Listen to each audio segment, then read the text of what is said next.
Students, तो हम लोग का जो टॉपिक चल रहा है वो है मैकेनिज्म ऑफ स्टोमेटा। ठीक है, तो जो ट्रांसपिरेशन है, ट्रांसपिरेशन में जो स्टोमेटा मतलब जो स्टोमेटा होता है उसमें ट्रांसपिरेशन का क्या मैकेनिज्म होता है वो हम स्टडी कर रहे हैं। और उसमें हम दो थ्योरी जो है वो लास्ट लेक्चर में हम लोगों ने डिस्कस की थी। अब इसकी जो नेक्स्ट थ्योरी है वो है हमारी स्टार्च ग्लूकोज इंटरकन्वर्जन थ्योरी। ठीक है, starch glucose interconversion theory.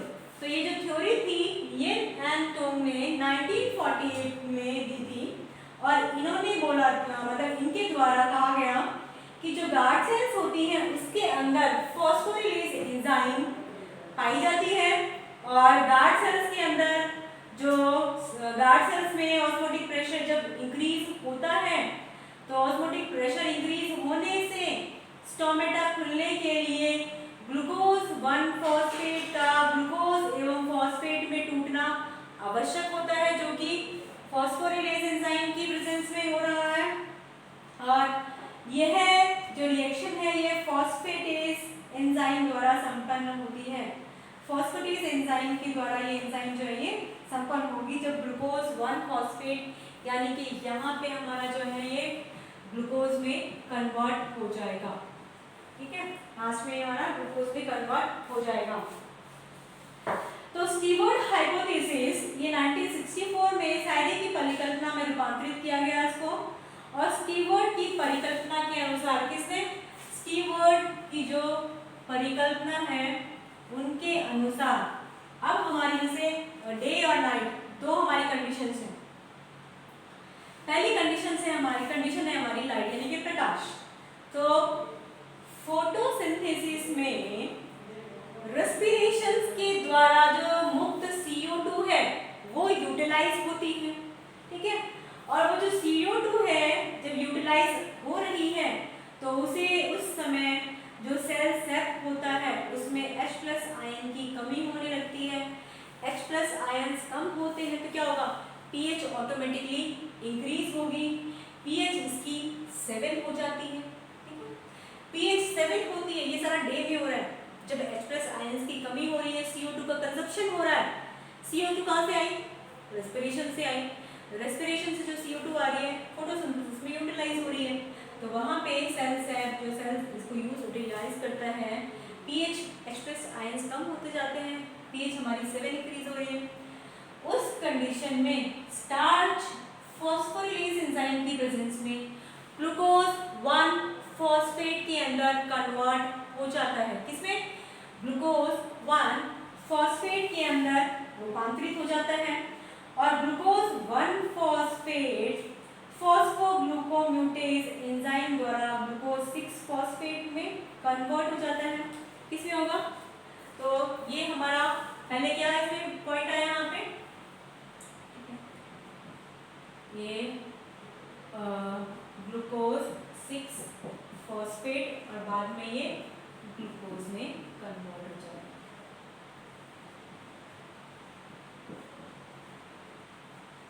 Phosphatase, ठीक है, और ये फॉस्फो ग्लूको म्यूटेज।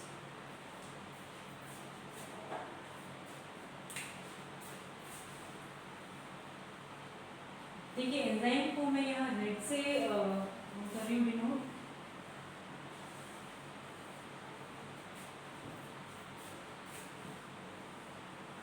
ठीक है, ये हमारे एंजाइम्स हैं।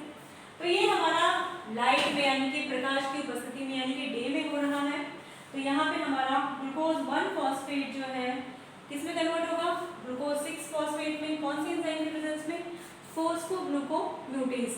अब ये ग्लूकोज 6 फॉस्फेट जो है फॉस्फेटेज की प्रेजेंस में ग्लूकोज में कन्वर्ट हो जाता है। ये प्रकाश में हो रहा है।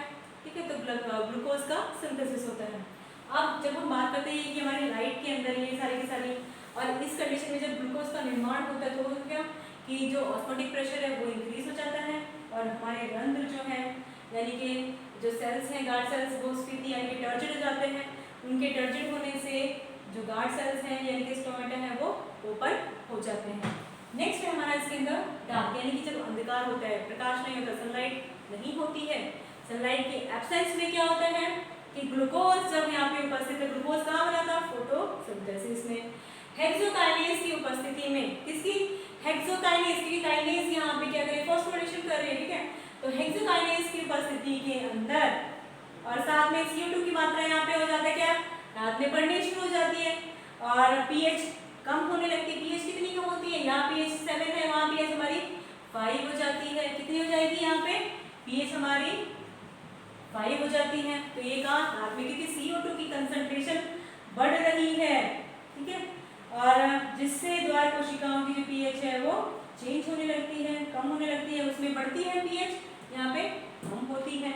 अब ग्लूकोज जो है, ग्लूकोज हेक्सोकाइनेज की उपस्थिति में ग्लूकोज 1 फॉस्फेट में कन्वर्ट होता है और ग्लूकोज 1 फॉस्फेट जो है ये हमारा फॉस्फोरिलेज एंजाइम की उपस्थिति में, जब हमारी pH 7 होगी गार्ड सेल्स में, तब ये स्टार्च में कन्वर्ट हो जाता है।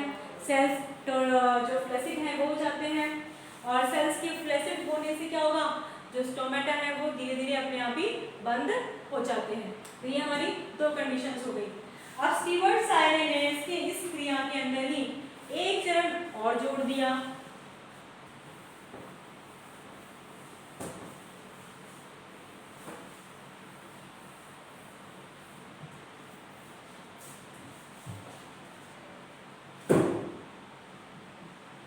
उन्होंने क्या किया,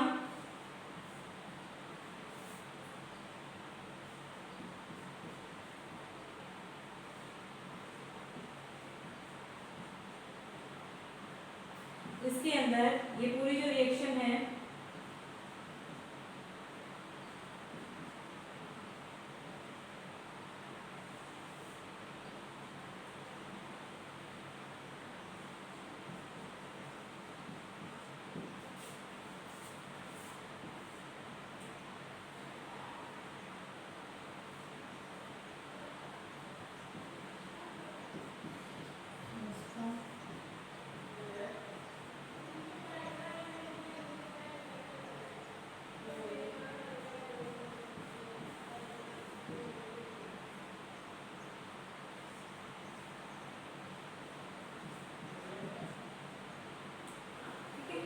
तो ये जो रिएक्शन थी ये इस प्रकार से इन्होंने जोड़ दी, ठीक है।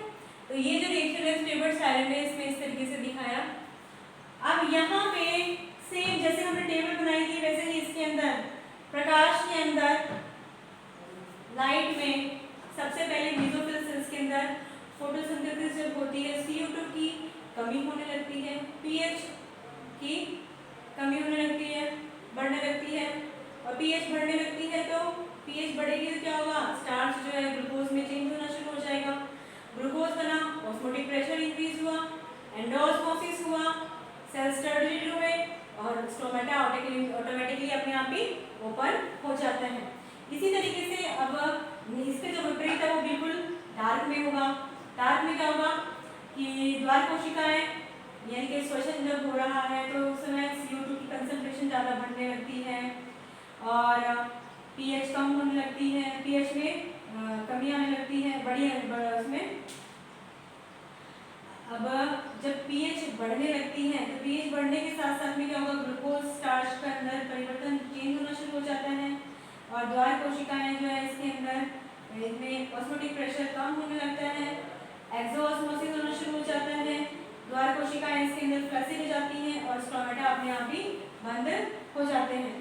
परंतु इसके अंदर बहुत सारे ऑब्जेक्शंस आए कि इस वजह से सबसे पहले तो जो स्टोमेटा होता है CO2 की कंसंट्रेशन के बिना, मतलब उसके डिपेंडेंसी के बिना भी प्रकाश व तापमान में द्वारा खुले रह सकते हैं, रहते हैं, ठीक है। तो ये हो गया क्योंकि हम CO2 की कंसंट्रेशन के बेसिस पे ये मेजर कर रहे हैं।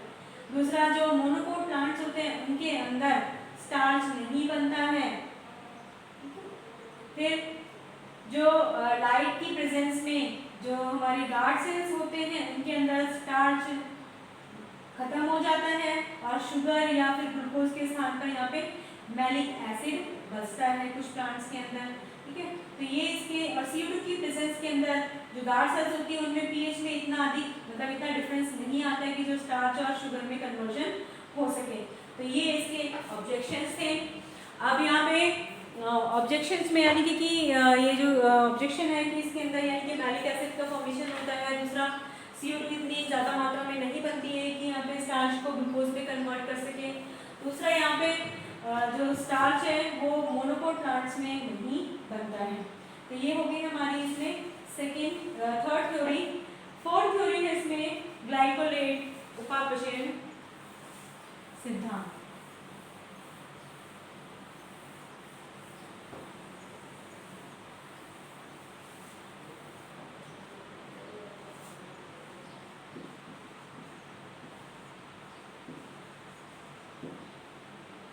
Glycolate metabolism theory.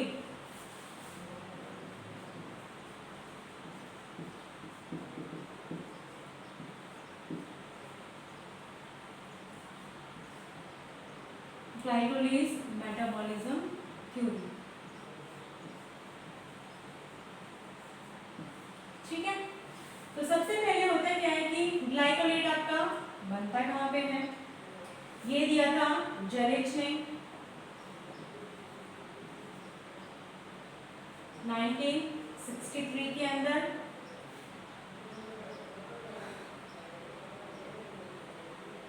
तो इन्होंने बोला कि जो ग्लाइकोलिक एसिड है यानी कि ग्लाइकोलिक एसिड जो है ये कहाँ पे बनता है, हमारे द्वार कोशिकाओं पे बनता है। और ये रिएक्शन में एक बार लिख दूं आपको कि द्वार कोशिकाओं के अंदर इसका फॉर्मेशन हो रहा है।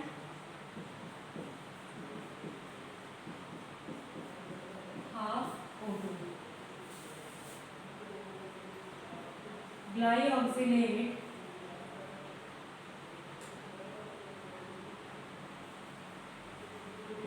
प्लस NaDPH2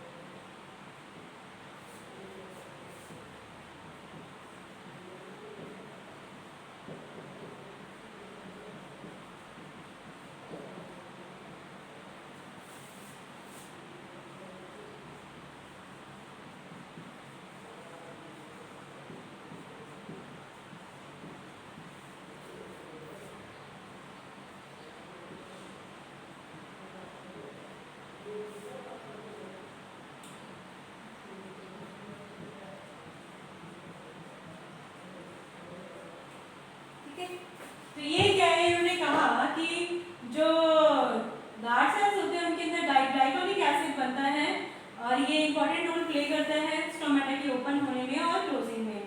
तो ग्लाइकोलिक एसिड का फॉर्मेशन CO2 की कम कंसंट्रेशन पे डिपेंड करता है। क्या ग्लाइकोलिक एसिड का जो फॉर्मेशन है CO2 की कम कंसंट्रेशन पे डिपेंड करेगा, संपन्न होगा। अब ग्लाइकोलेट आगे चलकर कार्बोहाइड्रेट का फॉर्मेशन करते हैं जिसमें गार्ड सेल्स में गार्ड सेल की जो ऑस्मोटिक प्रेशर होती है उसमें इंक्रीमेंट होता है, इंक्रीज हो जाती है और ATP के निर्माण में भी ये भाग लेता है और इससे रंध्र खुल जाते हैं। तो यहाँ पे हमारा देखिए ADP यहाँ पे ATP का फॉर्मेशन हो रहा है, ठीक है। तो ATP और NADPH2 जो बने हैं हमारे, तो ये ग्लाइकोऑक्सिलेट और NADPH2 glycolate glyoxylate reductase enzyme की उपस्थिति में ग्लाइकोलेट का निर्माण करते हैं और साथ में ये जो ग्लाइऑक्सिलेट है कैटालिस एंजाइम की उपस्थिति में, यानी कि सबसे पहले तो ऑक्सीजन को भी यूज करती है, तो ग्लाइऑक्सिलेट प्लस हाफ O2 ये ऑक्सीडेज एंजाइम की उपस्थिति में भी हो सकती है। एक मिनट में आपको बताती, ग्लाइऑक्सिलेट प्लस हाफ O2 यहाँ पे हमारे रहेगी ग्लाइऑक्सिलेट ऑक्सीडेज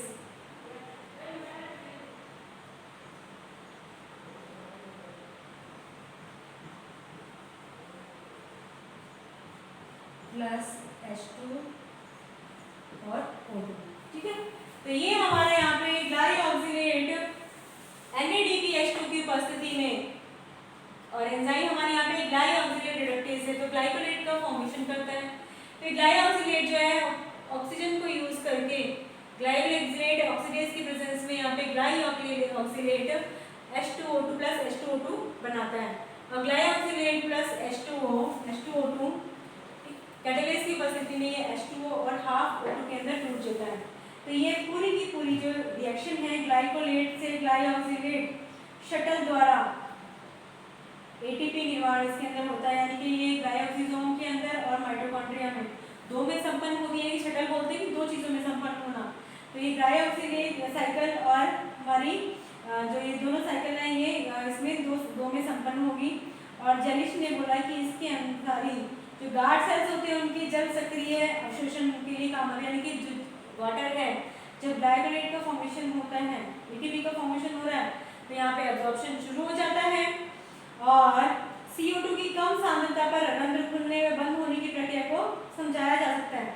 तो इस थ्योरी के अकॉर्डिंग अगर CO2 पूरी तरह से एब्सेंट होती है और केवल प्रकाश द्वारा रंध्र खुलने को नहीं समझा जा सकता, ठीक है। दूसरा इन्होंने साइंटिस्ट थे लावे और मैन्सफील्ड 1967 में इन्होंने बताया कि फॉस्फोरिलेशन से कि एब्सेंस में CO2 की कम कंसंट्रेशन पे भी स्टोमेटा ओपन हो सकता है, यानी कि जब फॉस्फोरिलेशन होता है कि जो एब्सेंस होती है उसमें CO2 की कम कंसंट्रेशन पे भी स्टोमेटा ओपन हो जाते हैं।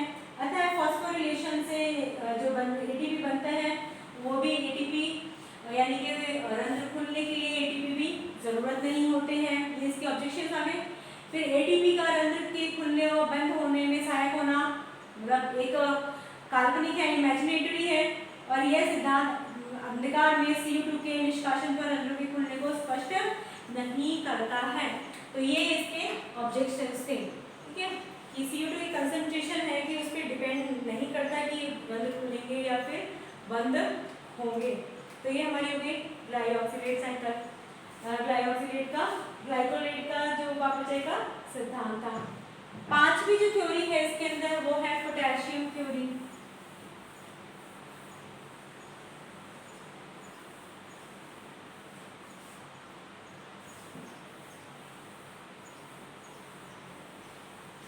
पांचवी जो थ्योरी है इसके अंदर है potassium ion transport.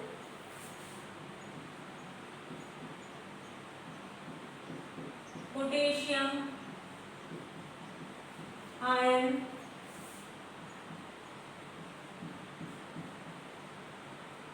Transport and hormonal control theory. Hormonal control theory, ठीक है। तो ये हमारी पोटेशियम आयन ट्रांसपोर्ट और जो इसका दूसरा नाम है वो है हार्मोनल कंट्रोल थ्योरी। तो इस नाम से इसे हम जान सकते हैं। अब यहाँ पे क्या कहा गया, ये लेविट ने प्रतिपादित किया था और रेस्की ने इसका समर्थन किया। किसने? लेविट ने इसे प्रतिपादित किया था। लेविट ने 1974 में इसको प्रतिपादित किया और रेस्के और बॉलिंग ने इसका समर्थन किया। तो यहाँ पे नाम तो जैसे हो रहा है पोटेशियम आयन ट्रांसपोर्ट थ्योरी, ठीक है। अब इन्होंने पोटेशियम आयन के जो ट्रांसपोर्ट है गार्ड सेल्स में जो रेगुलरली जो मूव होंगे उसके बेसिस पे ही इन्होंने पूरा का पूरा जो प्रोसेस है वो इन्होंने समझाया। अब इन्होंने कैसे समझाया कि जब हम लाइट की बात करते हैं, ठीक है, तो लाइट में क्या होता है कि प्रकाश की उपस्थिति में द्वार कोशिकाओं में स्टार्च इसमें विलुप्त हो जाता है, कि यह मैलिक एसिड में चेंज होने लगता है और मैलिक एसिड जो है वो मैलेट आयन और H+ आयन में वियोजित हो जाता है। H+ आयन जो द्वार कोशिका से अधिचन कोशिका यानी कि एब्डोमिनल सेल्स में और K+ आयन का अधिचन कोशिकाओं में से द्वार कोशिकाओं में एक्सचेंज शुरू हो जाता है H+ का और K+ आयंस का, और K+ आयंस जो है एनायन मैलेट से, इनका जो बैलेंस है वो एनायन मैलेट से होता है। H प्लस और K प्लस जो एक्सचेंज है एक सीरीज है आयन एक्सचेंज की। तो जब गार्ड सेल्स जो होते हैं उनकी रिक्तिकाओं में K प्लस तथा मैलेट आयन की कंसंट्रेशन बढ़ने से ऑस्मोटिक प्रेशर बढ़ जाता है, जिससे आसपास से वो जल का एब्जॉर्प्शन शुरू कर देते हैं, टर्जिडिटी हो जाती है और रंध्र खुल जाते हैं। जबकि इसका अपोजिट जो है कैसे होगा, जैसे ये लाइट में और ये डार्क में, ठीक है। अब यहाँ पे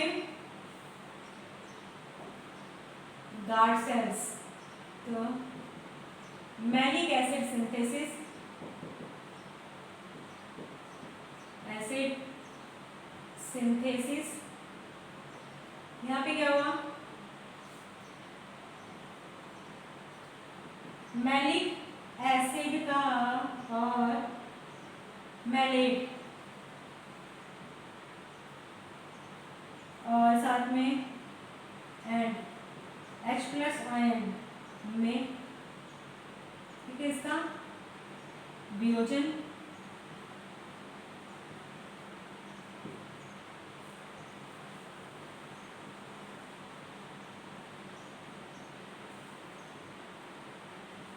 H प्लस ये आउट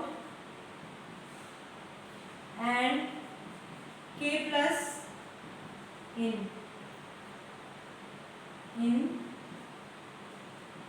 GC गार्ड सेल्स में आ जाएंगे, ठीक है। और K plus malate enters in vacuole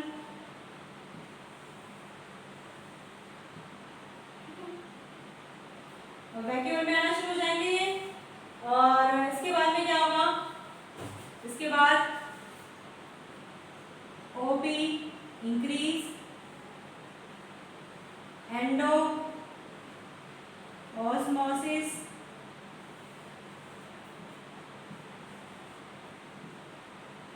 turgid cell, stomata open, ठीक है। अब ये हमारा यहाँ पे हुआ ऐसे,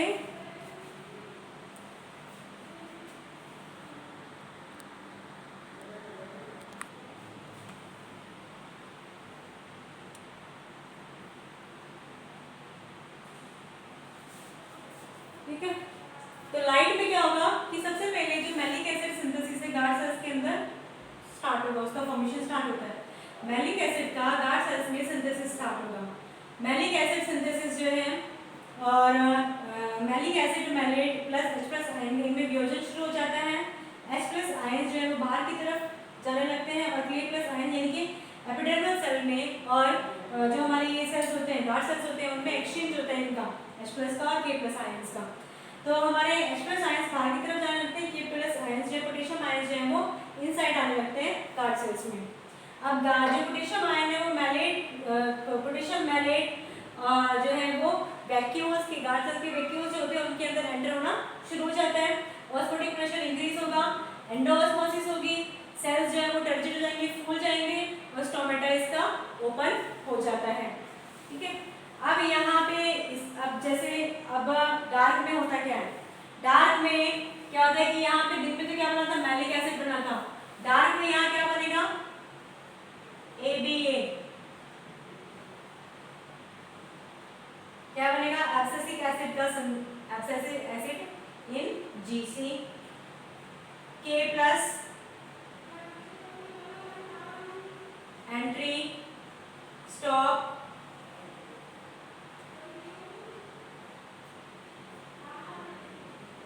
K plus out and H plus इन।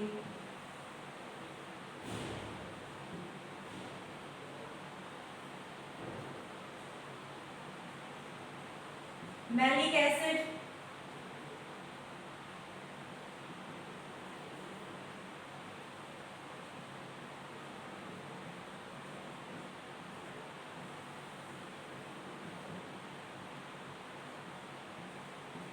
भी डिक्रीज होगा।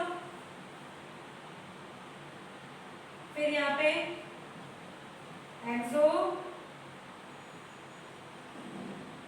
ऑस्मोसिस, जीसी फ्लैसिड और स्टोमेटा क्लोज।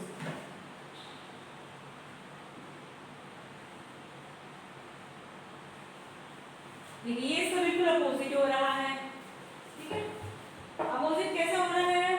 अब यहाँ पे डार्क में क्या होगा, एब्सिसिक एसिड बनेगा, जो हमारे गार्ड सेल्स होते हैं, उससे क्या होगा कि जो के पोटेशियम आयन होते हैं उनकी एंट्री जो है वो रुक जाती है, के प्लस आयन बाहर की तरफ जाने लगते हैं, एच प्लस आयन अंदर की तरफ आने लगते हैं।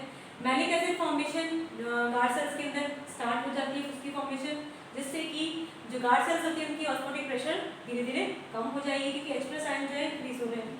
साथ ही जब ऑस्मोटिक प्रेशर कम होगा तो एक्सोस्मोसिस यानी पानी बाहर की तरफ जाना शुरू हो जाएगा, जिससे कि जो गार्ड सेल्स है वो फ्लैसिड हो जाएंगे, और उनके फ्लैसिड होने से स्टोमेटा अपने आप ही क्लोज हो जाते हैं। तो ये हमारी है लास्ट वाली थ्योरी। और